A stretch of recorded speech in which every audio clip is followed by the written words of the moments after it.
kuremera umunezero tananira babiri bakundana na buryaga basangira kabisi nagahiye bagakabya inzozi mw'isi biremeye.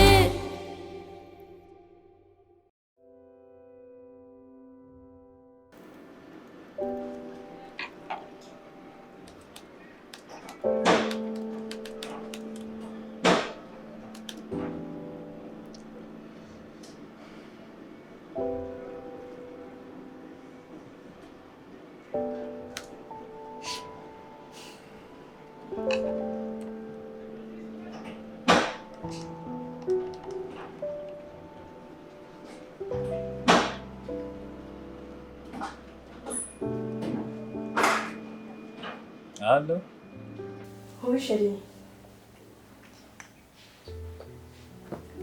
Uraho chérie, umeze neza? Shabe natwe amakuru ni sawa inahato. Turaho turamenyereye urebye. Ya, urumva nyine amezi 6 ashize ni igihe kinini cyane kubona ariko kubona gusa. Ubushyuhe bwa niyo bwabanje kuntonda ariko ndamenyereye ariko mu by'ukuri be I miss you ndagukumbuye. Nyine ndagukumbuye kuko bidashobora kuva nyine numva waba nyine ukaza ukambira wanjye. Yese mumeze mute? Be. Naye ndagukumbuye. Natwe hano akazi kameze neza. Ya, nyine urabizi ni ngo urukumbuzi nakubwiraga ikindi. Uriya umaze kumenyera. Urabizi nyine umuco wa hano ntabwo meze nk'umuco w'i Rwanda. Indyo nabyo bisaba kuyitoza umuntu akayimenyera ariko it's okay. Urabizi ko njya hano hose ngize gute. Umeze ute se? Nyine ihangane byose bizagenda neza nyine kuzira mu kindi gihugu bisaba ko byakiraho nawe ubwawe ukiyakira. Gusa nyine urabizi kundusha sibyo se ihangane byose bizagenda neza. Uri heza? Nanjye nyine irungu riraryanyishe mu rugo nkaza gusura Ingrid twiterera ama story. Harabizi umuntu ari mu bushomeri mu rugo hagera akakurambira tu. Agiye kumusura. Okay. Birumvikana. Okay, ntacyo. Basi nashaka kumenya ko umeze ikindi Ingrid umusurize. Kwanza reka nkwereke. Nako kwanza mume musuhuza. Nawe n'umugabo. Ingrid. Njye nari ndi mu cyumba sohotseho hanze reka ndebe niba ari hafi umuguhereze muvugane. Akushere mbabara please basi ntukajye umbeshya sibyo. Mushaka ivuva mume muvugisha.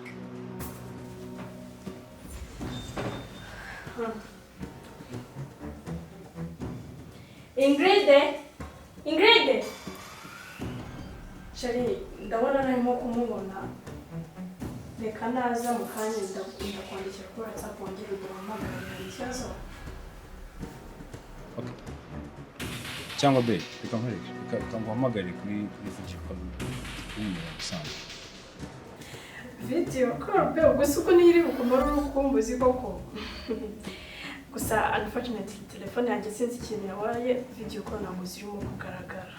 Gusa nimba hano ndahita njya kubikoresha mu mujyi wenda waza kumuhamagara nta kibazo. Okay, sawa ndagutegereje.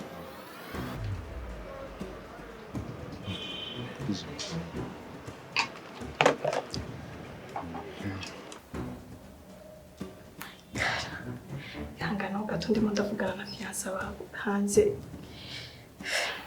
Karashobotse Ingrid mbabarira nyitabe.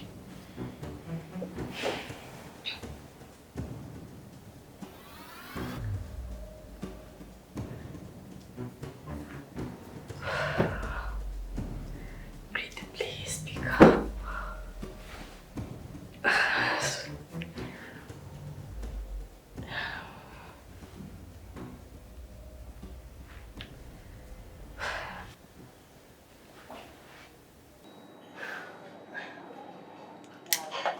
naho ndi buriya naze kugira ibintu byinshi cyane mbwira ko mu modoka nafitemo n'abandi bantu. Ikindi buriya kuba naradivorishije nubwo nta ruhare runini nabigizemo ariko non plus ntabwo ari ikintu nakwicara ngo mvuge mpagaze ku maguru abiri reka da ntawe ari achievement nagezeho oya gusa nyine nabwo byarabaye nta kundi. ariko ndumva nta kibazo wabimbwira hano twicara aratuje nakumva nta kibazo.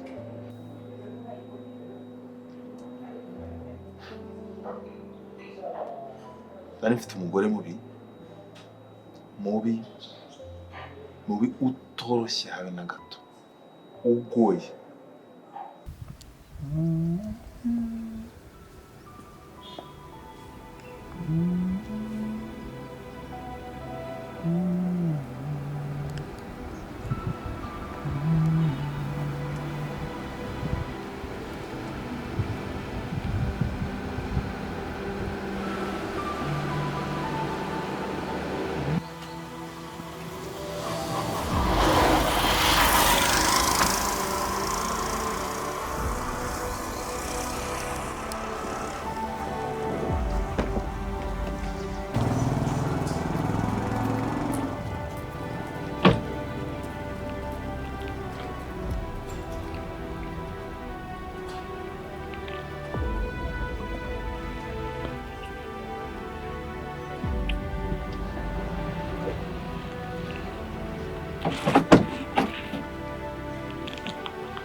ariko ririya mbabara mbwisukuri nk'ubu nicyo ushaka kunyereka nk'ahangaha koko ni iki mwereteze ni icyo ubonye ariko twumvikanye ko uburyo buri muntu wese azajya abaho sinzi impamvu ukomeza kungendamo live your life and I live mine sinzi ikintu utumva actually ikosa nakoze nararibonye ariko ndigushaka ko narikosora ntabwo uri umugabo nasabye Imana pe sheri mbabarira basi ko umuntu abyihorera ariko atiste wisuzugura urabizi ko ntabwo ndi umugabo mwiza cyane ariko ntabwo ndi umugabo mubi ntabwo ndi umugabo mubi pe ngira ikintu wumva nakora ariko byibuze urugo rwacu rukagira umubano rukagira tukubaka neza niki nakora ubwiza se buri ku mutwe ku maguru kwikofi hejuru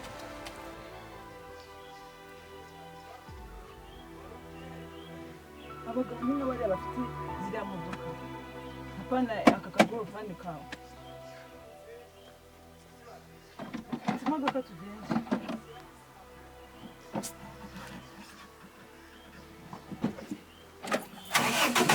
afashe umugorofani kuko imodoka ziriya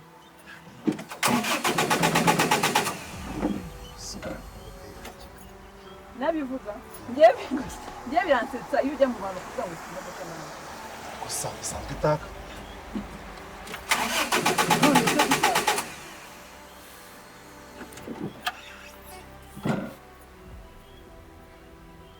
alo Patrick wagarutse ukamfata hano wari unsize ya ngorofani yanze kwaka ariko yarigiye kwaka mbabarira ubanguke ugaruke ufate ariko ikayaka nabivuga nta nubwo ifunguka imodoka ziraba idafunguka ijya kwaka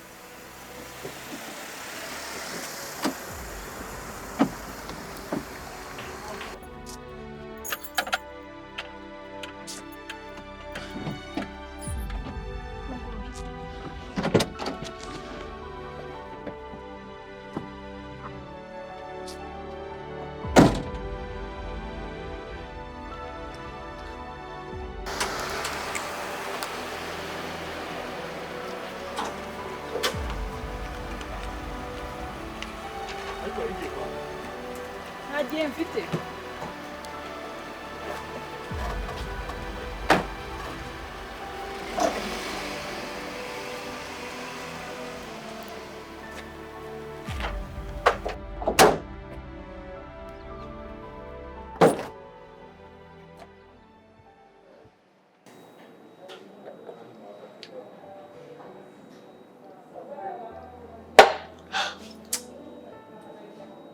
kugira ngo naho byarangiriye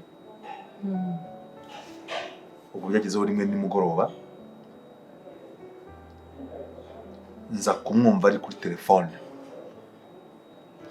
avugana n'umuntu w'umugabo bisa nkaho dosiye yose bamaze kuyirangiza. Ubwo byo iyo diri bari barimo ni iyihe? Yari yo gushaka ibyangombwa bakajya hanze akagenda atwaye n'abana banjye. Ubwo nyuma y'icyumweru nibwo yampamagaye, ampamagara ari mu Bubiligi ko yamaze kugenda ari kumwe n'abana banjye.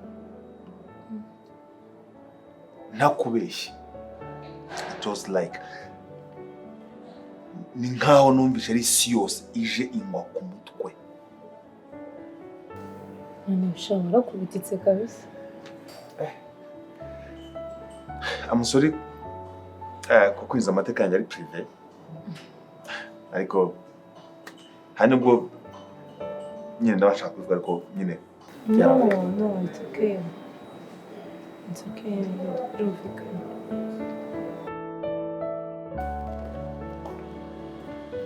Hamse Damien. Mwaramutse Mama Tatiana. Hamse neza. Amakuru yayo. Ni meza turashima Imana. Karibu.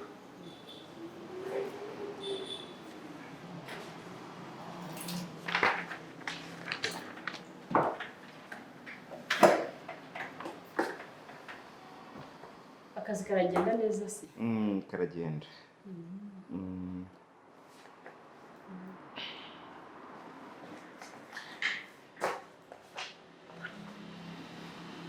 Dusine mbamagana mu dusinyire n'izi ngizi.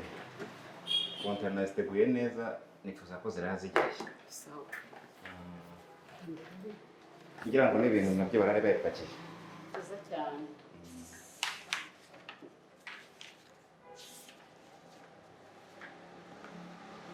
Se Tatiana ko mubona ari hehe?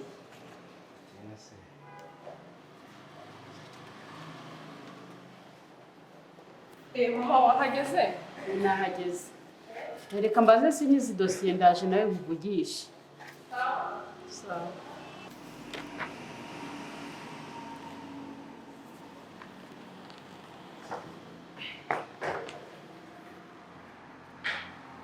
Ni nani ya kontira muri assurance.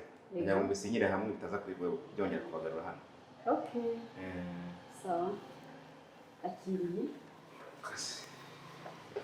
Nawe utakije. Oui.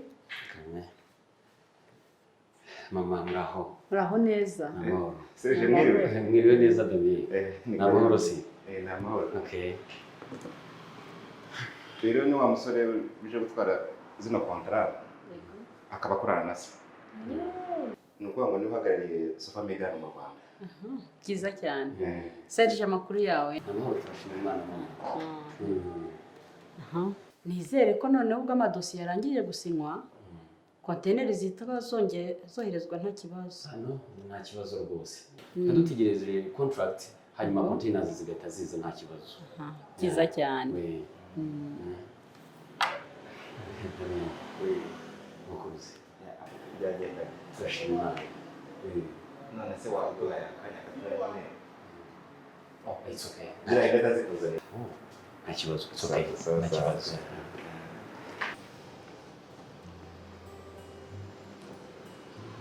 Hello. Oui. Twavugana gato? Ndakibazo. Okay.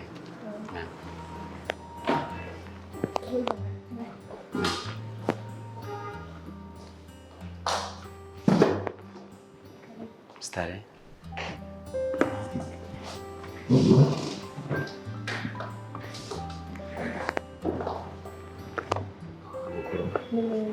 Amahoro. Serge, urumva wakibagirwa umupatiri wacu muri business koko? Ahubwo se wabije kureba za contract? Narije kureba contract barimo barazisinya muri ofisi. Barahita bazizana dusuhereza mu mushinga. Bamara kuzohereza. Tumaze kuzohereza containers zihita ziza. Ubwo se mfite umwanya mutoya hano.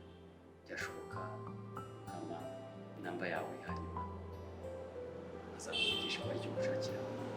Ndambaza ziriho kuri noza kuri contract niyo ziguhaza kuzibana kuri headline. please yawe personal byafasha.